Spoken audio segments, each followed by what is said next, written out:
What's up guys, welcome back to the channel. In today's video we're going to talk about how I mix instrumental guitar driven music, and specifically we're going to talk about how I mix guitars. We're going to actually use a track that I've just released, so I would really appreciate if you could check it out and listen to it.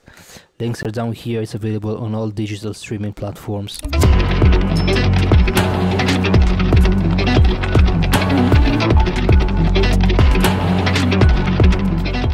And again, I would love if you could check it out and let me know what you think. Anyway, let's actually get into the mixing session that I have here, and let's talk about some mixing choices that I made regarding guitars. Today we're gonna just focus on the guitars. This video will probably still end up being very long, so we're gonna just do guitars. But let me know if you're interested in eventually seeing all the other elements of the mix, as well as even the mastering process. Okay, so I usually start the mix with some plugins on the master bus, and in this case, this is a full mastering chain. Damn, there's a lot of stuff, but I've basically left on only the plugins that I had, during the mixing stage, and those are these plugins here. So bass compression, by the way, these are the exact same settings that Nolly uses, shamelessly, stealing from him. Important thing to notice is the side chain on the high pass. That actually makes the whole difference. Like, I've only recently started using this version of the SSL compressor. I was using the Waves compressor before, and it doesn't have a side chain. And that really makes a whole difference. EQ, very simple, and just a lift on the low end, 100 hertz, and high end, and then just a little bit of limiting. Now, during the mixing stage, this was a lot less intense. Right now, it's kind of doing a lot. I mean, not too much, it's not too bad. But I didn't push it as hard in the mixing stage, and then I just have meters here. But anyway, let's get into guitars. So the approach that I had for this mix, and the challenge really that I had with this mix, was that the guitar parts are kind of weird. So I had to figure out something to make them work. And you'll see that throughout the mix.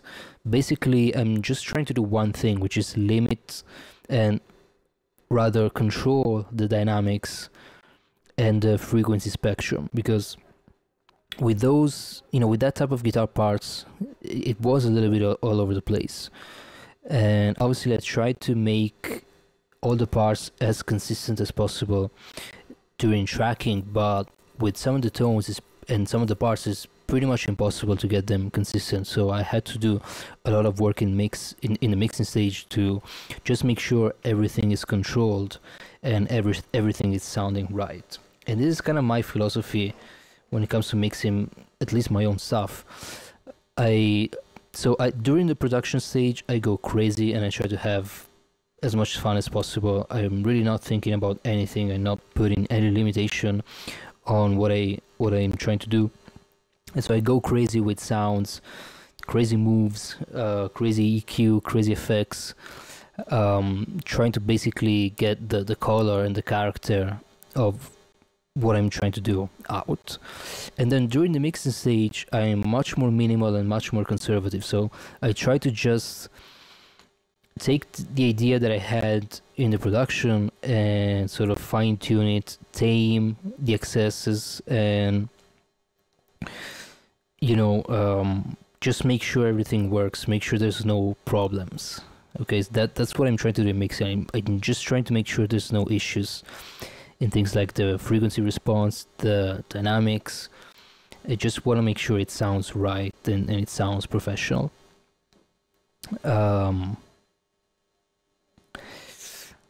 Okay, so let's look at the guitars. even in this case, there's a lot of bus processing that I'm gonna just turn off for now. This should be off, so I'll just get rid of it. We'll get back to this main guitar bus later. So for now, I'm gonna just turn it off. And let's look at the first guitar riff. Once again, it's going through a bus. And once again, I'm turning all the plugins off so that we can just hear the individual tracks. So right now I only have the processing on the individual tracks, and it sounds like this.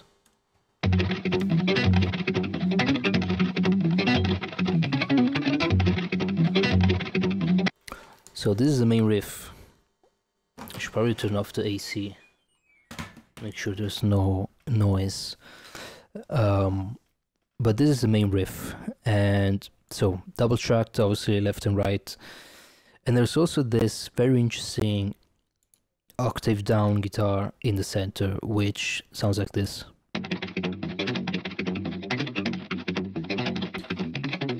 And so this sound, I think, is very specific to Ableton, and I really like to use this stuff. I've used it in a, on a lot of the music that I make. And basically, if you're curious, because there's definitely other people that are using this.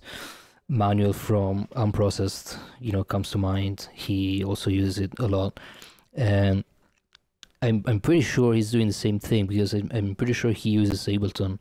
But basically, in Ableton, you have different algorithms for the pitch shifting.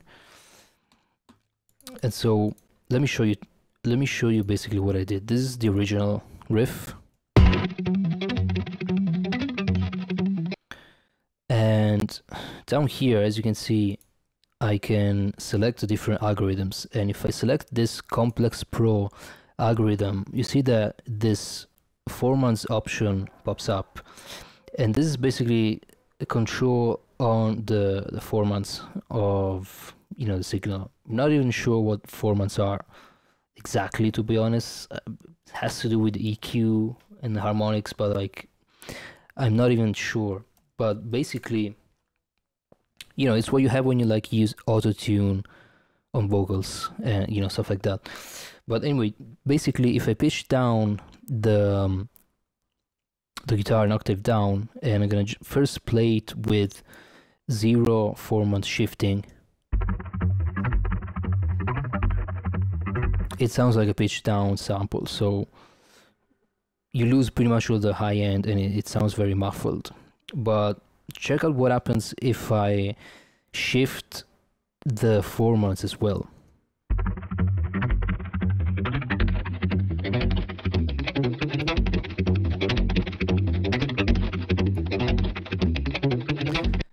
You get this evil, throaty, almost I don't know, fiendish type of sound. I don't know, but to me it sounds pretty interesting.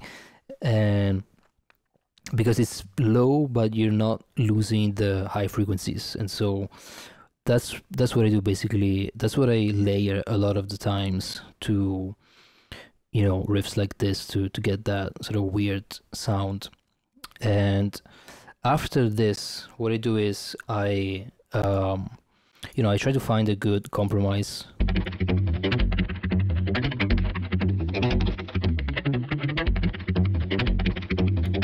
Probably around here, sounds good.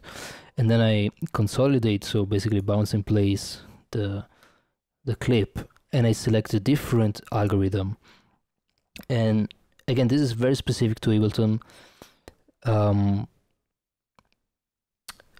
While you can do the same formant shifting with other plugins like the Alter Boy from Soundtoys, this one here, I've still haven't found a plugin that does it as well. So basically, this algorithm is going to preserve the transients. And so if I select, only the transients, I can decide how much sustain I can have on each transient. And if I turn this all the way down, you hear what I'm talking about. So this is with the full sustain.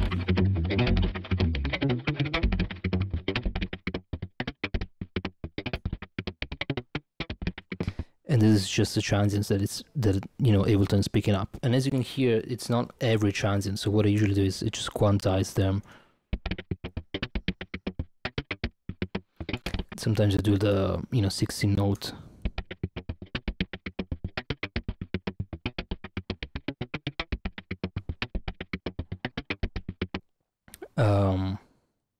So actually it should have been 16 note triplets, but you get the idea basically. And if we shift to the actual track, as you can see, I kind of put it in the middle.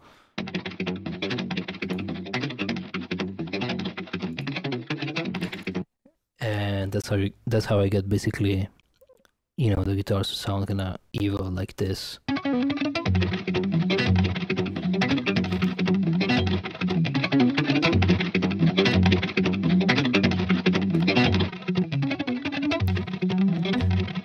And this is with the track off.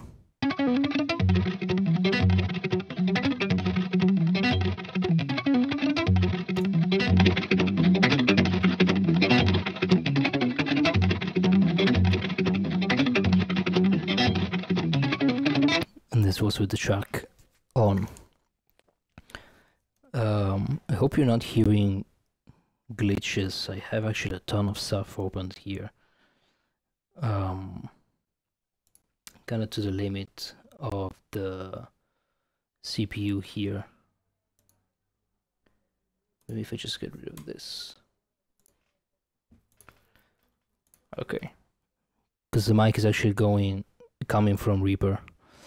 But anyway, in terms of mixing, like I said before, you can hear that this type of riff is very like plucky and kind of all over the place. And if I open up a spectrum analyzer, you can see what I'm talking about.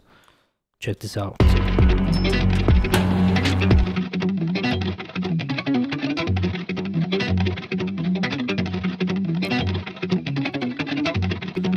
There's a lot of movement in a spectrum. When I'm on the lower strings, you're gonna have peaks in the low mids. When I'm on the higher strings, you're gonna have peaks on the high mids.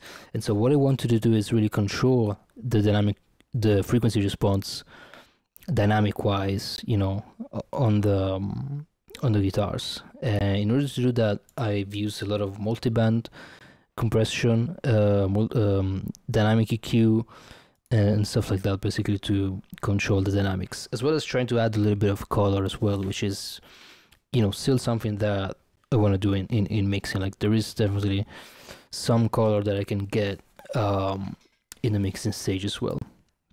So anyway, this is just some saturation. This is the main EQ move, and I do this pretty much, I copy paste it on every other guitar, just filtering. And you can already see a little bit of dynamic EQ for the exact reason I just talked about. Turn it off.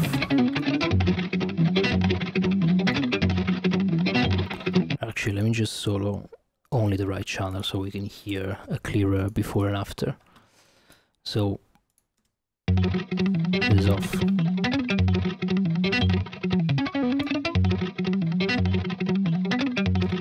Very subtle for now, just setting a little bit of control, and then multiband, which is trying to do the same thing, so you can kind of see it as well. It's trying to control a lot the low mids as well as the high mids dynamically. So if I turn this off, it sounds like this, and this is on.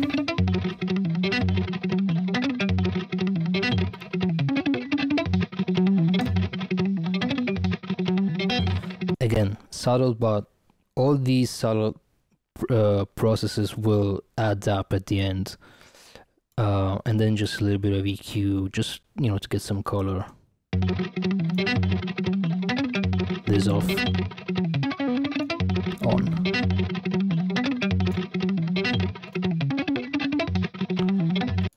Again, pretty subtle. So just copy paste it on the left channel, and then it's going to the bus which is just for this riff. And so there I have parallel compression, and this was, you know, something that I've added a lot of across multiple buses on the guitars, just because this type of playing, by its nature, it's very dynamic, right? So it's very difficult to get it cut through the mix, especially because it's like low gain tones. So naturally, it's not gonna really come out that much through the mix. So I just wanted to lift up all the like quieter stuff, and yeah, just make sure that it's like more sustained and more like upfront in the mix. So I'll bypass it. Actually, let me solo the whole thing.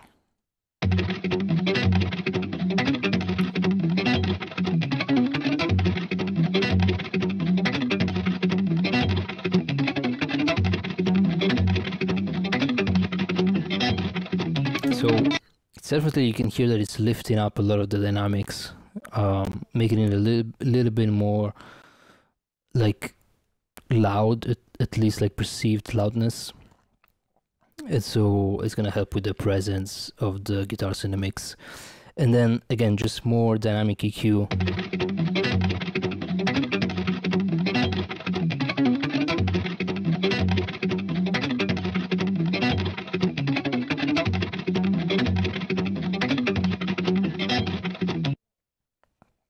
And yeah, for the same reasons, and then some limiting just to make sure I can catch those quick and random peaks here and there.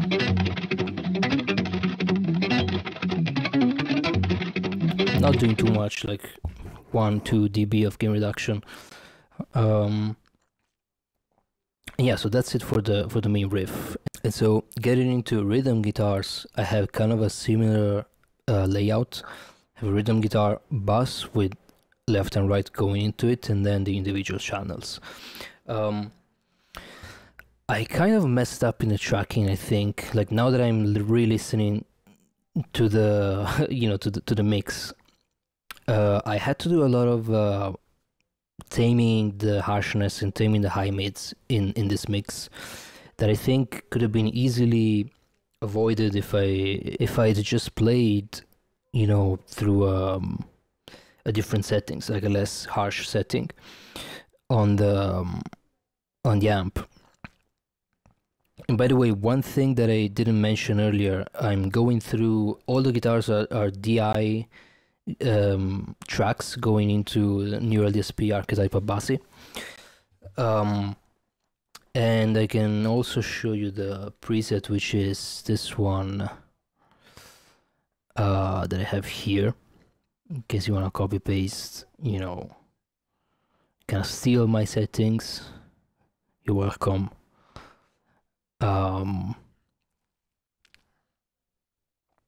So yeah, and then yeah, and then I just bounce basically I just render the guitars through the archetype plugins, just because they're very heavy CPU wise, and then they're just hearing in the mixing stage. But as I was saying, I think with these rhythm guitars, like I'll show you how they sounded just like in a tracking stage.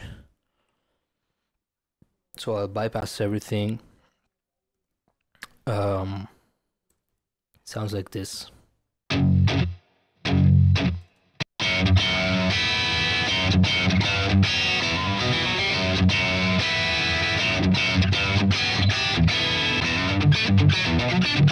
Very aggressive. It was nice while I was playing through it, but now that I'm really listening to it, it's definitely way too harsh. And so I had to do a lot of fixing in post and, you know, trying to tame the high frequencies, and at the same time trying to preserve the color. So let's go by each choice one by one. This is the first EQ move. Pretty subtle, just to get some like color of, like, analog style EQ, doing a little bit of a boost in the low mids, as well as starting to control those high frequencies. So let me turn it on and off so that you can hear what it's doing. This is on.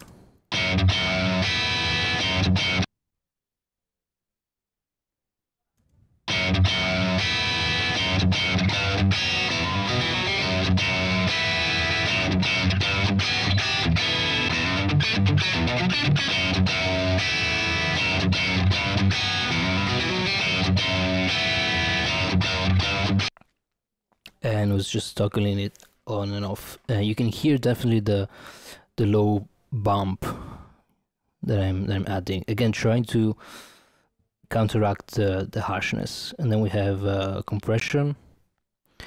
This is just to get more bite. I really like this compressor on rhythm guitars, the 2500 emulation, and I also giving it a little bit of boost because this saturates a little bit, and I like that character, so it's definitely louder when I, if I turn it on and off. It is off.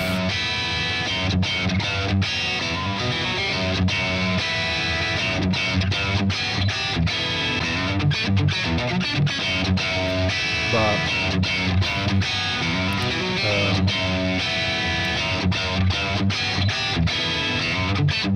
it's not doing a lot. It's just 1 dB tops, and it's really just bringing up the attack and aggressiveness. And I don't know, I just like the sound of it, the character. Some more EQ, filtering out, as well as again trying to get some more like oomph in the low end. And yeah, let's hear before and after of this too.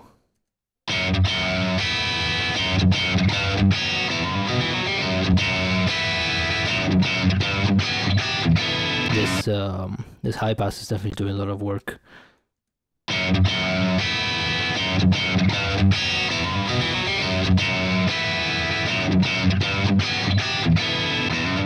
Let me just bypass the these cuts here.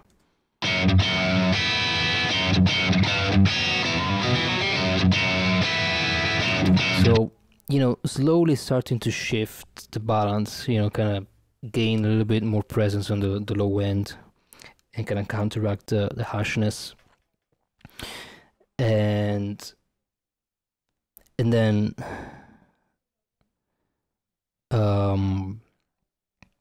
again, for the same reason, I'm using Soothe here to trying to get some more like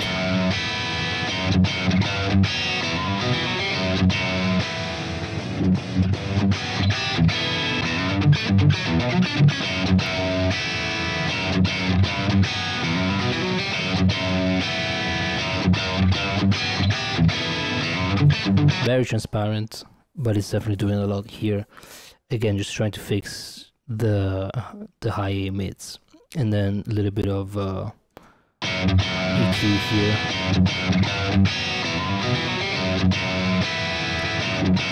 Dynamic, once again, trying to slowly but surely fix the high mids, which were very, very aggressive. So if I turn off all the processing, let's hear how this sounds like. Then on. It's starting to sound a lot darker, right? So this is off. On.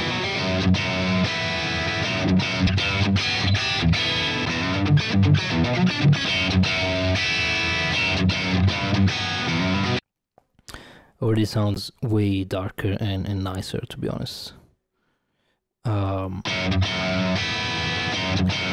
This was for mostly controlling the palm mutes at the beginning.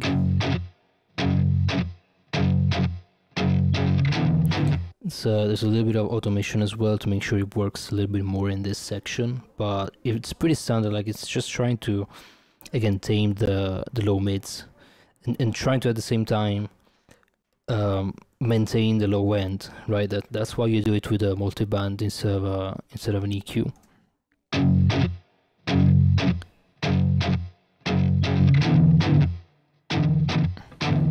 It's like you can still hear the low end, but at the same time it's a lot more tamed. And yeah, there's a little bit of automation here on the threshold. And then let's see what is this doing. Okay, so just a final touch, I guess, on the low end.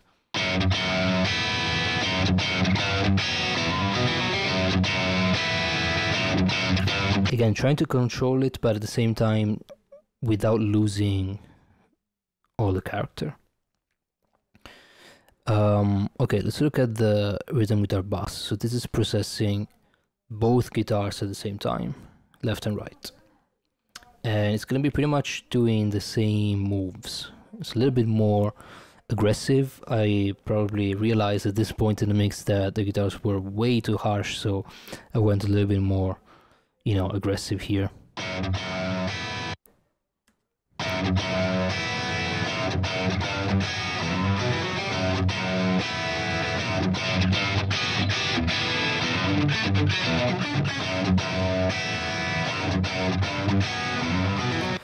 It's one of those things that when you listen to it, your ear will immediately get used to it, like in just a couple seconds.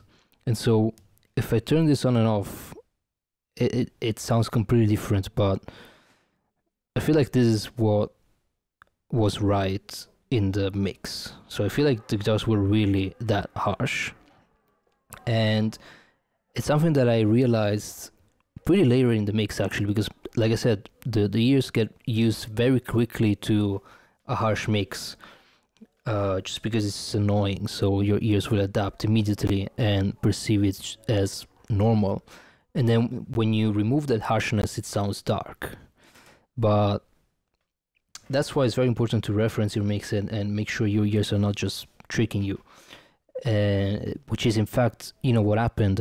I was mixing and everything was fine, and then I listened to a Periphery song and it sounded too dark. And so obviously who mixed and mastered Periphery knows how to do that better than me. So if that mix sounds dark, it means that I'm doing something wrong.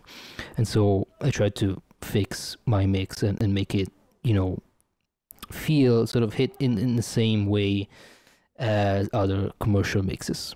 And that's why, here on the top of the project I have all these tracks. There's Polyphia, Periphery, and some other like electronic artists. So I try to listen and reference as much as possible, because you should never trust your ears. Anyway, that's again some more EQ to do the same thing. Parallel compression, and this is just to bring them up a little bit more, doing that with a late 3/8.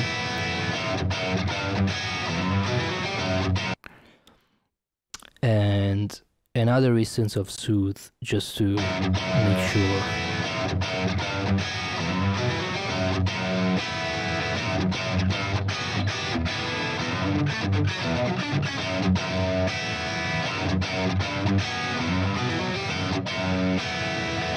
It's quite subtle, but it's doing a lot, I think, at the same time. And notice that the link is off, so that it reacts to left and right individually. And I'm pretty sure I started from a preset from Nolly. Not even sure how much I tweaked it from there. Probably not that much. But I like how, like, I've seen Nolly, if you watch his videos, he uses the soothe at this, like, probably the most hard and aggressive setting, which is like sharpness all the way up, selectivity all the way up, hard mode. Yeah, it actually sounds pretty good. If you turn like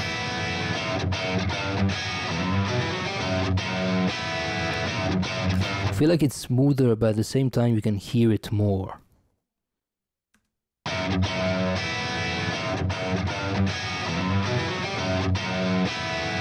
Like it sounds more like I'm just EQing the, you know, those frequencies out, whereas with this setting, I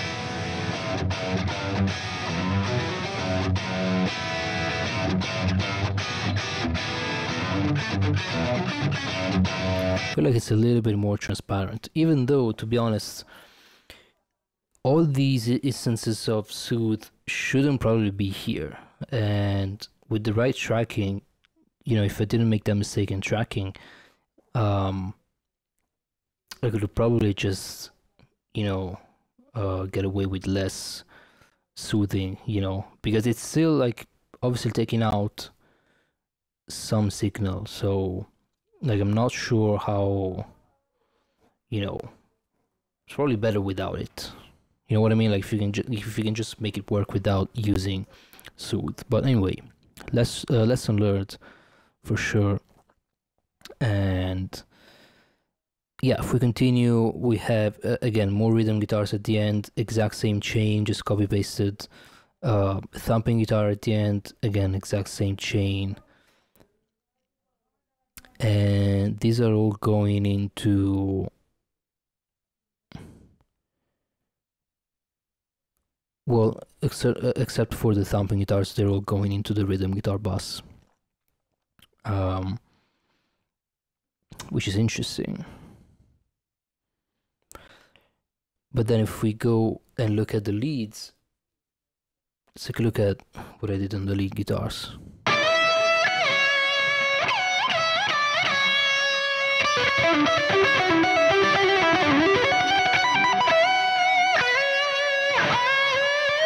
That's how it sounded raw. Not a lot of difference. So again, I was just trying to make it work in the mix.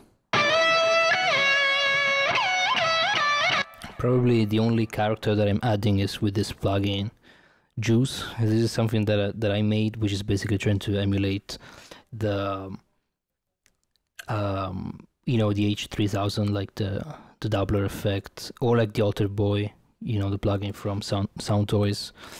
It's basically just a bunch of delays that, you know, that are different from left and right, some chorus, and then I just mapped all the knobs, you know, on this, like on the macros.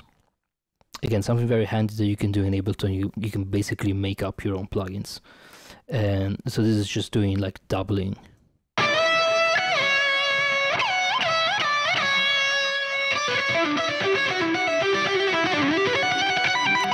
You can go like 480s all the way up.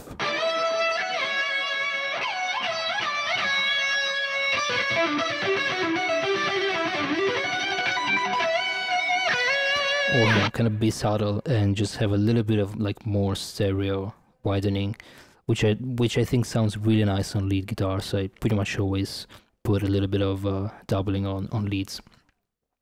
And then as far as the other processing, very simple EQ, just high passing and low passing. Again, some a little bit more EQ to kind of shape the sound, add a little bit more color, as well as some parallel compression.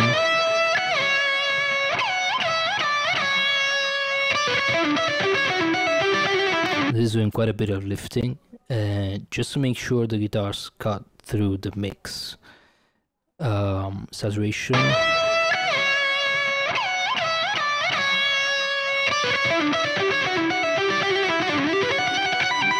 Again, trying to make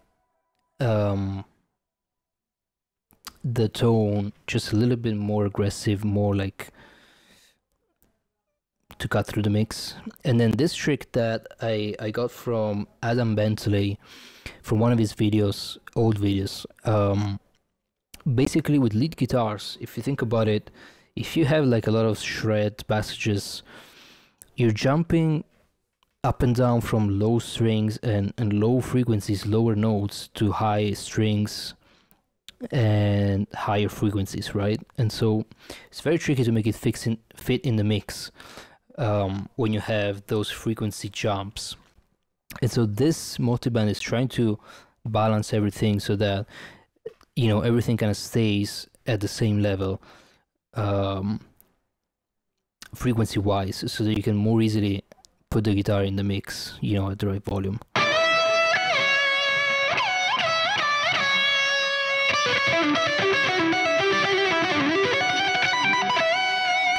You see, depending on what I play, it reacts differently. So on this run here, it's kind of, you know, going like that. First on the low frequencies when I'm on the low strings, and then kind of going up. So making sure it levels up everything nicely so that the guitar just fits better in the mix. You can hear this, you know, if I play the whole mix.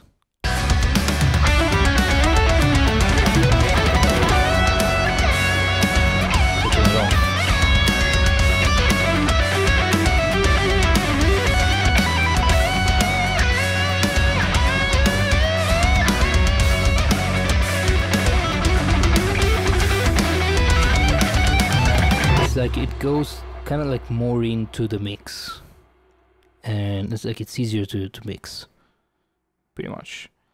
A little bit of mid scooping.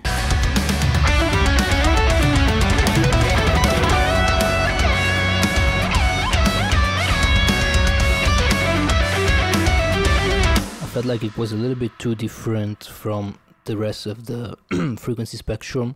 Like all the other guitars are super, well, not super, but quite scooped, and so it was just like sticking out way too much because there was just too much of like 800 stuff, right? So there's like mid area here, and so I just wanted to take it out. And then this is just a delay throw at the end.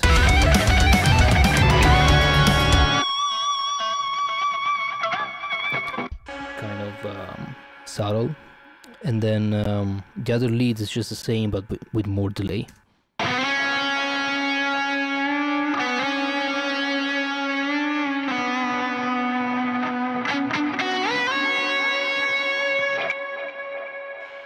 By the way, this Ableton delay sounds amazing.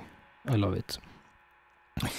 Yeah, that's pretty much it for guitars. There's only, I guess, the only part left is the bridge. And there's not a lot of processing there. You know, if I look at the tracks, there's basically no plugins apart from, I think, very just, yeah, subtle EQ.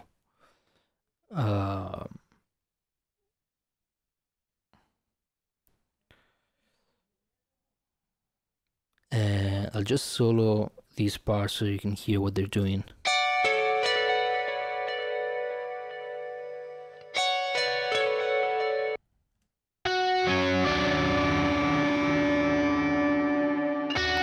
And there's a lead again, same chain as before. So if I just solo everything together.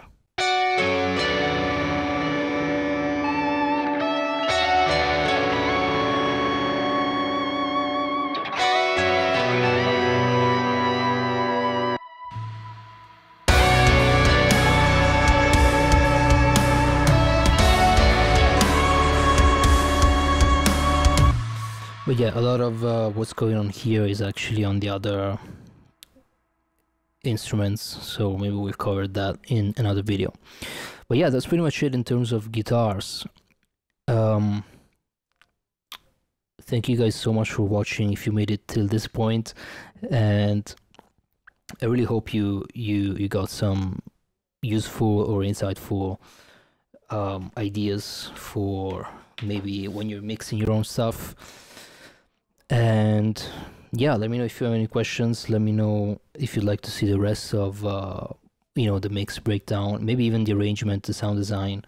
We can go like, we can open up the maybe earlier versions of the track where there's more like sound design stuff, and we can, you know, talk about that. And yeah, just let me know what you think. Let me know if you get the chance to listen to this. And yeah, I'll see you guys in the next video. Ciao.